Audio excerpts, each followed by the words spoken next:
Hello students, स्वागत है आपका एमटीजी के पॉडकास्ट स्टडी ब्रेक के एक और एपिसोड में। आज की ये वीडियो क्लास 10th के लिए होने वाली है क्योंकि उनका हिंदी का पेपर हो चुका है। पेपर कैसा रहा कैसा नहीं इसकी डिटेल्ड में एनालाइज करने के लिए हमारे साथ एमटीजी के एडिटोरियल टीम से दो एक्सपर्ट्स जुड़ने वाले हैं।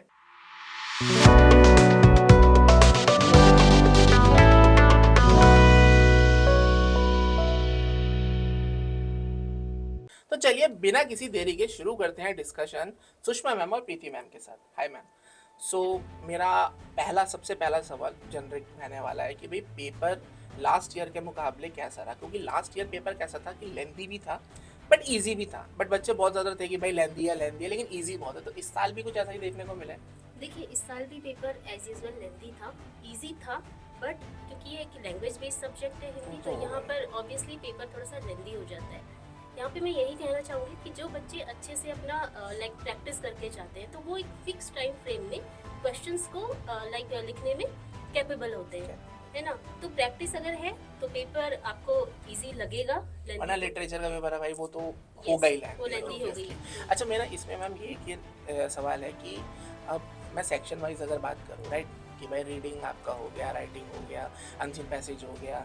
अब वो हिंदी में तो उसके बहुत डिफ़िकल्ट नेम होते हैं, बट जैसे तैसे हम लोग रट के बैठे हैं। तो मुझे बस ये जानना है कि ये जो सेक्शन वाइज इस बार पेपर आया है वो कैसा था लास्ट ईयर के मुकाबले से, कितना टफ देखने को मिला कि भाई इस साल का जो पेपर था वो थोड़ा सा ज़्यादा टफ था या नहीं लास्ट ईयर पेपर? देखिए, लास्ट ईयर से अगर कंपेयर करें तो ग्रामर या व्याकरण, जिसको अब सीबीएसई ने व्यवहारिक व्याकरण कर दिया, प्रैक्टिकल ग्रामर, तो वो थोड़ा इजी था कंपेरेटिवली। लेकिन यहाँ पे मैं बात करूँ कि क्रिएटिव राइटिंग यानी कि रचनात्मक लेखन, राइटिंग स्किल वाला जो सेगमेंट था वो थोड़ा सा यहाँ पर टफ था और लेंदी भी था। यहाँ पे जो क्वेश्चन थे या जो राइटिंग स्किल्स जो चेक करने का उनका क्राइटेरिया था वो बहुत डायरेक्ट नहीं था, थोड़ा सा ट्रिकी यहाँ पर इसको माना जा सकता है राइटिंग स्किल वाले सेगमेंट को। ओके मैम, मैं आपसे एक चीज़ पूछना चाहूँगा कि अब जैसे मैम ने बताया कि लेंदी था, ट्रिकी भी था, राइट। तो अब जैसे मैंने आपको बताया कि लास्ट ईयर बच्चों का यही था कि यार देखो पेपर इजी था बट पेपर लेंथी बहुत ज़्यादा हो रहा है कि जिसकी वजह से ना हम ना वो टाइम मैनेजमेंट कर नहीं पाए, राइट। सो अब ये क्या इस ट्रिकी के चलते हुए जो टफ आए हैं सेक्शन, इसके चलते बच्चे इस बार अपना पेपर कंप्लीट टाइम से कर पाए होंगे? देखो, ऐसा है, पेपर ना इजी के साथ साथ लेंदी था, जैसा कि प्रीति मैम ने बताया। ठीक है, सबसे ज़्यादा लेंदी पोर्शन जो इस एग्जाम का रहा वो रहा रचनात्मक लेखन वाला जो पार्ट था हमारा, जो हमारा सेक्शन डी हाँ आता है, लिटरेचर, जिसमें अनुच्छेद होते हैं, पत्र होते हैं, आपके सूचना लेखन होती है। तो ये वाला सेक्शन कंपैरेटिवली आपका लेंदी रहा। और यहाँ पे बच्चे जिन्होंने सैम्पल पेपर्स के थ्रू या फिर अपने मॉडल टेस्ट पेपर्स के थ्रू तैयारी की होगी, उनको एक टाइम लिमिट का अंदाज़ा लग गया होगा, और वो अंदाज़ा लगने से उन बच्चों का पेपर सर्टेन टाइम लिमिट में अच्छे से कंप्लीट हो गया होगा। इस चीज़ के बारे में तो खैर मैम आगे हम बात करेंगे कि जो बच्चा प्रिपेयर करके गया होगा नहीं गया होगा उसका कैसा रहा। अच्छा, यहाँ एक सवाल ये भी क्वेश्चन उठकर आता है कि भाई हिंदी का पेपर है, बच्चे यही सोचते हैं कि यार आसान होगा, कर लेंगे। समटाइम्स ऐसा होता है कि यार कुछ ना घुमा फिरा के चीज़ें पूछ लेते हैं, कुछ ट्रिकी क्वेश्चन आ जाते हैं जो मोस्टली कहता है बच्चा कि यार पेपर तो टफ नहीं था, पेपर तो बहुत आसान था, बस हमें कभी कभी वो क्वेश्चन समझने में टाइम लग गया। तो कुछ ऐसे ट्रिकी क्वेश्चंस देखने को मिले कुछ सेक्शंस के अंदर? हाँ जी बिल्कुल, यहाँ पर एक हमारा जो लिटरेचर सेगमेंट होता है पाठ्य पुस्तक वाला, तो उसमें एक सीन पैसेज यानी कि पाठ्य पुस्तक में से ही एक पैराग्राफ उठा के आपको दे दिया जाता है। तो स्पर्श करके एक पाठ्य पुस्तक है, उसमें से जैसे एक पैसेज आया था, तो उसके जो क्वेश्चंस थे ना वो बहुत इजी नहीं थे, उनको आप ट्रिकी मान सकते हैं। उसमें जो एमसीक्यूज थे, तो जो ऑप्शन जैसे हम देख रहे थे वो बड़े क्लोजली रिलेटेड थे, तो बच्चे के लिए ऑब्वियसली वो इतने आसान नहीं हुए होंगे लेकिन वो क्वेश्चंस को सॉल्व करना। तो मतलब वो कहीं ना कहीं वहाँ जाके फंसे थे। Okay ma'am, back to you. जैसे आपने बोला प्रैक्टिस को लेकर, ठीक है, तो अब मैं दो एस्पेक्ट लेके चलता हूँ, ठीक है। एक बच्चा जो सिर्फ हार्डकोर एनसीईआरटी पढ़ कर गया है, उसने आके पेपर दे दिया, ठीक है। दूसरा बच्चा जिसने एनसीईआरटी के साथ पीवाईपीस भी लगाए होंगे, सैम्पल पेपर्स भी लगाए होंगे, या मॉक टेस्ट पेपर, जो भी व्हाटएवर एबीसी अपनी बैक तैयारी करके गया होगा। तो अब इन दोनों का अगर मैं कंपैरिजन में बात करूँ कि क्या है, हमारी ऑडियंस तो दोनों हो सकती है। कुछ बच्चा ये भी हो सकता है कि सिर्फ एनसीईआरटी के पर्सपेक्टिव से कि मैं तो सिर्फ यही पढ़ कर जाऊँगा, कुछ बच्चे होते हैं कि नहीं यार हम सारी ही प्रिपरेशन करके जाते हैं। तो अगर मैं दोनों के पर्सपेक्टिव से बात करूँ तो कौन से ऐसे बच्चे होंगे जिनके स्कोरिंग के चांसेस ज़्यादा होंगे और कौन कितना स्कोर कर सकता है? देखो एनसीईआरटी के थ्रू जो बच्चे प्रिपरेशन करके गए होंगे उनका स्कोरिंग कंपैरेटिवली थोड़ा सा कम रहेगा उन बच्चों के जिन्होंने एसक्यूपीज या मॉडल टेस्ट पेपर्स के थ्रू तैयारी की होगी, क्योंकि उनको टाइम लिमिट का अंदाजा हो गया होगा। एक तो टाइम लिमिट का अंदाजा होने से उनको पेपर सोल्व करने में इजी रहा होगा। उन्होंने अपने सेक्शंस को ना टाइम के अकॉर्डिंग बाइफरकेट कर लिया होगा कि मुझे ये वाला सेक्शन जो है, ये वाला खंड जो है वो इतने सर्टेन टाइम में कंप्लीट करना है। ये उनका एक प्लस एडवांटेज हो गया और कंपैरेटिवली वो अच्छा स्कोर कर पाएंगे एनसीईआरटी के कंपैरिजन। क्योंकि एक चीज के ऊपर कि मतलब भाई पूरा रिलाय कर जाना या वो कहते हैं कि भाई यही एक चीज है कि हम इसी को ही पढ़ कर जाएंगे, इसके अलावा कुछ और नहीं करेंगे, वो भी कभी कभार हमारे लिए बैकफायर कर ही जाता है। ओके मैम, यहाँ पे मेरा एक ही क्वेश्चन आता है कि चलो ठीक है, अभी तो हमने क्वेश्चन पेपर की बात कर ली, ठीक है, थोड़ा सा इसके पैटर्न की बात कर लेते हैं। सीबीएसई ने इस साल पैटर्न चेंज करा, राइट। अब मोस्टली बच्चा क्या सोचता है कि यार ये जो पैटर्न चेंज वाली चीज़ है, पैटर्न चेंज कर दिया, राइट, न्यूज़ आई बच्चे के सामने, पेपर कैसा है कैसा नहीं वो तो एग्जाम हॉल में जाकर पता चलेगा। बच्चा सबसे पहले ये सोचता है यार हमारे टाइम पे ही क्यों पैटर्न चेंज हुआ, ठीक है, क्या अगले साल नहीं हो सकता था कि हम पास आउट हो जाएं, इसको अगले साल कर लो। बट चलो ठीक है, बच्चा एग्जाम हॉल में गया, उसने पेपर देखा, तो ये नए पैटर्न के हिसाब से जो ये नया क्वेश्चन पेपर सेटअप होकर आया है, ये बच्चे के लिए ईजी हो गया है या चैलेंजिंग हो गया? जो नया पैटर्न बच्चे के लिए जो आया है ना, वो ईजी तो है ही, बट इसके साथ साथ कहीं ना कहीं थोड़ा सा लिटिल बिट चैलेंजिंग हो गया है। वो भी इसलिए क्योंकि वो लिटरेचर पार्ट है, थ्योरी आती है, उसमें सब्जेक्टिव बच्चे को ज़्यादा आंसर करना है। इस बार का जो पेपर है या हम प्रीवियस ईयर से अगर उसको मैच करके देखें तो सीबीएसई ने क्या किया है, थ्योरी पे ज़्यादा फोकस किया है, एमसीक्यूज के पोर्शन को थोड़ा सा वेटेज में कंपैरेटिवली कम रखा है, और थ्योरी बच्चे को लिखने में ना थोड़ा टाइम लगता है। तो जैसे ग्रामर सेगमेंट से उन्होंने एमसीक्यूज को हटा ही दिया है, व्याकरण में एमसीक्यूज है ही नहीं। तो ये एक चीज है, लेकिन कहीं ना कहीं उसने बैलेंस किया है पेपर को, राइट।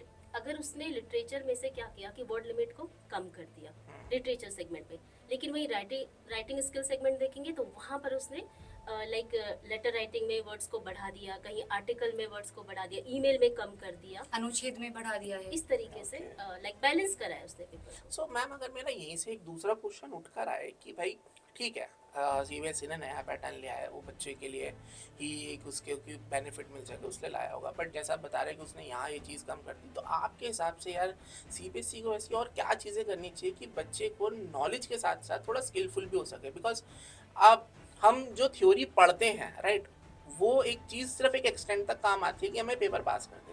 बच्चे को थोड़ा सा ना हमें प्रैक्टिकल नॉलेज भी चाहिए ही होता है, या कुछ भी मैं कहूँगी कुछ कंसेप्ट बेस या कुछ एक ऐसा हो कि जहाँ हमारे को ये पता हो। तो क्या लगता है आपको कि सीबीएसई को ऐसा क्या करना चाहिए कि यार ठीक है, हमने ये पैटर्न के अलावा अगर हम ये भी चीज़ इंट्रोड्यूस और कर देना तो बच्चा जो आगे कॉम्पिटिटिव की तैयारी कर रहा है उसके लिए और भी ईजी हो जाए? देखिए, सीबीएसई ने ऑलरेडी काफ़ी कुछ इसमें इम्प्रूवमेंट किया है इस साल। जैसे मैं आपको बता रही थी कि उसने ग्रामर को सिर्फ ग्रामर ना रखे, अब एक प्रैक्टिकल ग्रामर यानी कि व्यवहारिक व्याकरण लाइक नाम दे दिया, सो दैट बच्चे जो ग्रामर सीख रहे हैं ना उसको अपने रियल लाइफ से भी लाइक कनेक्ट कर सके। ऐसे कुछ क्वेश्चंस देखने को मिलते हाँ हैं। जी, बिल्कुल। तो अभी हम बुक्स में भी जैसे वो चेंजेस करते हैं, है ना, कि हम कोई लाइक विलोम शब्द पढ़ा रहे हैं तो उससे रिलेटेड कुछ ना कुछ वाक्य प्रयोग जो उनके रियल लाइफ से कनेक्ट हो, रियल लाइफ सिचुएशन से कनेक्ट करे, तो ऐसे हम एग्जाम्पल बच्चों को लाइक सीबीएसई को बुक्स में भी डालने के लिए रिकमेंड करना चाहिए, और उसको लाइफ बेस्ड क्वेश्चंस थोड़ा सा थोड़ा सा स्कूल्स को भी लाइक उनको एम्फसाइज करना चाहिए इस बात पे कि बच्चों को प्रैक्टिकल बेस्ड लर्निंग कराई जाए। Even though Hindi is a language subject, तो वहाँ पर वो प्रैक्टिकल बेस्ड लर्निंग करा सकते हैं। लैंग्वेज लेबोरेटरीज स्कूल्स में आजकल चल रही हैं, चलती हैं। यस। इन चीज़ों को सीबीएसई को इंट्रोड्यूस करना चाहिए, या फिर यूँ कहना है कि स्कूल में मैंडेटरी कर दे कि भाई ये तो होना ही होना चाहिए, क्योंकि आगे जो ये हिंदी, क्योंकि बच्चे को स्किलफुल होना बहुत इंपॉर्टेंट है। क्योंकि आगे जो हिंदी है ये लाइक पीएससी में या सीयूईटी में Hindi is an essential subject है ना, सही बात है, में, तो वहाँ पर हिंदी पे फोकस करना पड़ेगा। मैम अच्छा, यहीं पे मतलब मोस्टली अब मैं ये तो चलो ये बात हो गई कि पेपर कैसा रहा,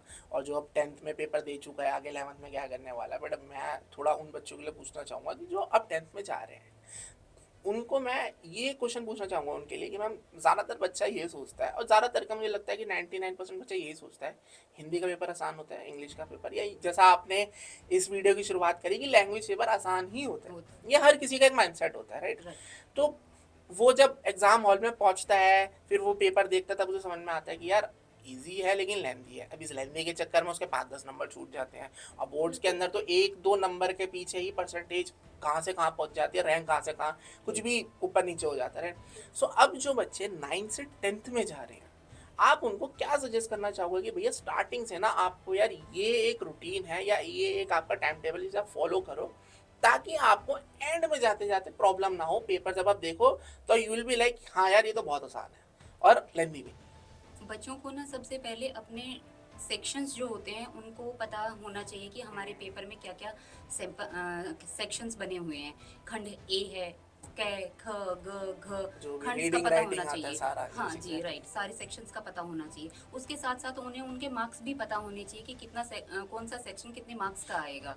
और वेटेज क्या है, ये किस सेक्शन की सबसे ज्यादा वेटेज। वेटेज भी पता होनी चाहिए। इसके साथ साथ वेटेज के साथ खंड के साथ ये पता होना चाहिए बच्चे को कि हमारा एक खंड को हमें सोल्व करने में कितना टाइम लग रहा है। और वो ये सारी चीज़ें किसके थ्रू देख पाएगा, अपने मॉडल टेस्ट पेपर्स के थ्रू, प्रैक्टिस के थ्रू, सैम्पल पेपर्स के थ्रू, SQPs के थ्रू। और तो इन सब चीजों भाई के थ्रू जैसे हम वो अपनी पहले अच्छी से तैयारी डिसाइड कर करते सकता हुए है। आए हैं कि भाई एक बच्चा जो एनसीईआरटी बेस्ड रह रहा है Right. उससे ज्यादा स्कोर वो तो वो बच्चा specific कर रहा है एक जो चीज सैंपल से पेपर्स stick ना लगा करे। रहा है। हाँ मतलब यही है कि यार देखो ऑब्वियसली प्रैक्टिस यहाँ पे सारी सबसे मेन आती है Right, कि, right. कि अगर कोई भी आपका लैंग्वेज का पेपर है पेपर तो है। जरूरी नहीं कि वो प्रैक्टिस आपने एंड में जाके शुरू करनी है, Right. वो आप स्टार्टिंग से starting रखो से ताकि आपको एंड पहले में से- प्रॉब्लम ना हो। Okay, thank you so much ma'am अपना एक्सपीरियंस और एक्सपर्टीज हमारे साथ शेयर करने के लिए, थैंक यू सो मच। तो क्लास 10 के बच्चों, अगर आप नहीं चाहते कि भैया आपका जो मैथ्स का पेपर आने वाला है उसके डिटेल्ड की एनालाइज वीडियो आपसे मिस ना हो, तो आपने MTG को सब्सक्राइब कर लेना है। और हाँ, अगर आपको ये वीडियो बहुत यूजफुल और हेल्पफुल लगी तो अपने फ्रेंड्स के साथ शेयर करो, इस वीडियो को लाइक करो और कमेंट्स के अंदर ये जरूर बताना कि आप लोगों का पेपर कैसा हुआ। तब तक के लिए best of luck for your next exam.